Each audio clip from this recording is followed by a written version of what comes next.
If you perceive something new, if you learn something new, it's such a joy. But why is schooling such a pain? Somewhere, the way we're delivering it, we have not looked at it carefully enough. We have not put ourselves sufficiently into it. When I was supposed to go to school, I did everything possible not to go there. So when I thought of creating schools, I thought we must create schools in such a way that children want to go there. What is the point creating a school that a child doesn't want to go? So if we have to create schools that a child wants to go, I think the adults need to go to school first.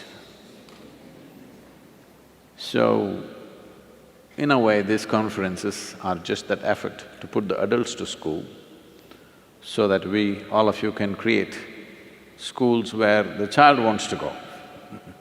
Of all the different manifestations of human beings, the categories are getting more and more. A child is the simplest and the easiest to make them happy and joyful.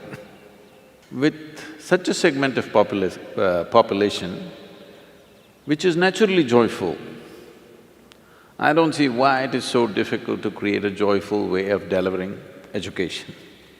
There is substantial scientific and medical evidence today that if you remain in a pleasant state of experience, that is when your body and your brain works at its best. Some studies are trying to establish that if you remain just one day, 24-hour segment in your entire life, one 24-hour segment, if you remain without a moment of unpleasantness within you, not a moment of agitation, anxiety, irritation, anger, nothing, just joyful. They say, your ability to use your intelligence can go up 100% in a single day. We've always known this by experience, but today there is data, because without data nothing is true anymore. If there is no data about you, that means you're not here. Yes, if you did not register your data into the computer, all of us will think you're not here. So without data, nothing exists. So today there is data that a joyful way of existence, it will enable and empower a human being to a very high level of perception and performance. So this is a must. How is the question? There may be many methods, but one fundamental is, if you are not joyful, you are not going to inspire anybody to be joyful, that's for sure. Why I should be telling you this? Because is there anybody here that you have not known a single moment of joy in your entire life? Is there any such person here? You cannot be, because if you did not have a single moment of joy, you would be dead.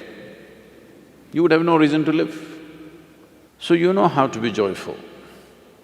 I'm sure right now if I ask you, would you like to be joyful or miserable in your life, every one of you will say, I want to be joyful.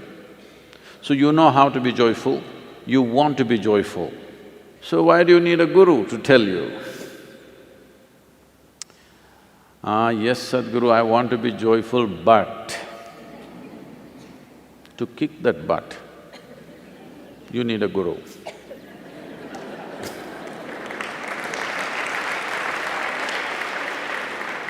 Yes, I want to be joyful, but you know what he did. Yes, I want to be joyful, you know what she did. Yes, I want to be joyful, you know, the weather is not good. So there is but. If we just kick this one but out of our life, creating a joyful education will be a natural consequence. If we are joyful, whatever we do, whatever we create, we will make it that way, isn't it? Without we being that, now if I say, let's create a joyful education, it looks like a very complicated problem. If you're joyful, is it not natural that you will cook joyfully, you will serve joyfully, you will talk to people joyfully, you will do everything joyfully? Is it not natural consequence? So right now, one of the biggest mistakes, I would say a crime that we are committing is, we have taken to this Western mode of doing things, that is goal-orientedness. That is, we want mangoes, but we are not interested in the tree. Soil is not even our concern. We've gotten into this mindset. Goal is the thing, we want this big mango, you have this one, we want this big mango. But we are not so much interested in the tree. Soil is not even in our perspective. In yoga we say, if one eye is on the goal, you have only one eye to find your way. It's very inefficient. If you have both the eyes to find your way, you will find your way.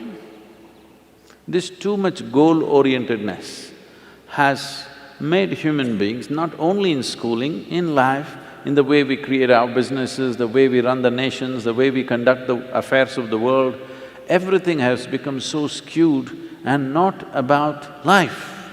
It is about some product in the end. At the end of our life, there is only one product, which is grave.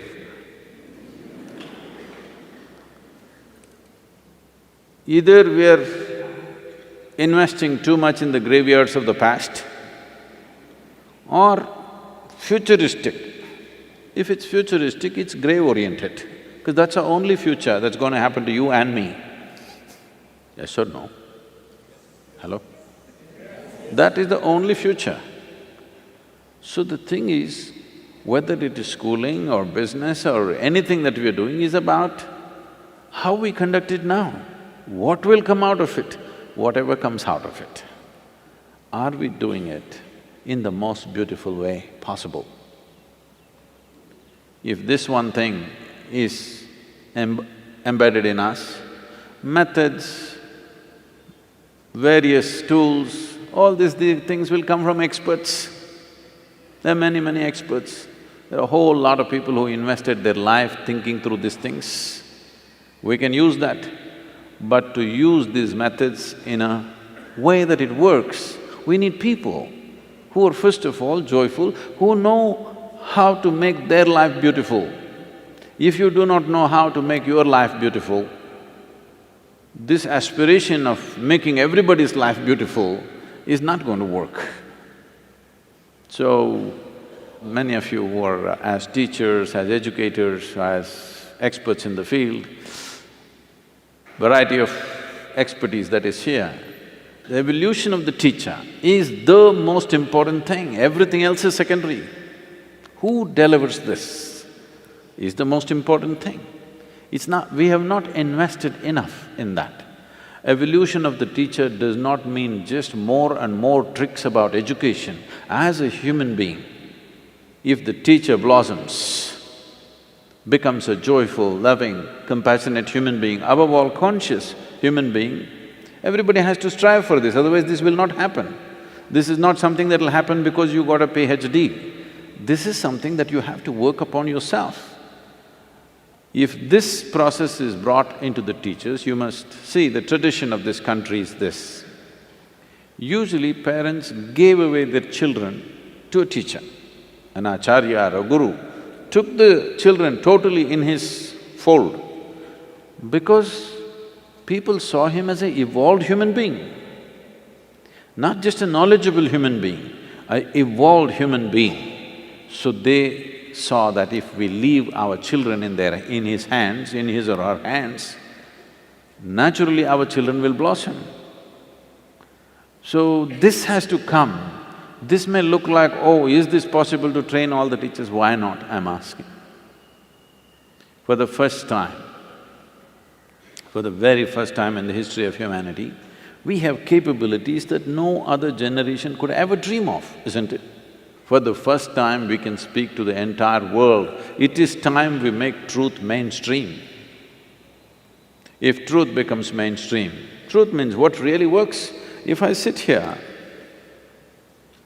what will leave me in the highest state of experience is the truth of my existence, isn't it? If every human being knows what is the truth of their existence, that you can sit here in the best possible way a human being can be right now, you don't have to worry about tricks of education. In those hands, every little tool will become a powerful process. In this effort to make educators, teachers and others who are involved in children's education in this country or anywhere else, we want to offer these things to you, simple tools for transformation, something that you can do with yourself which will leave you in a better place than you are right now. This must happen. It's my wish and my blessing that this must happen.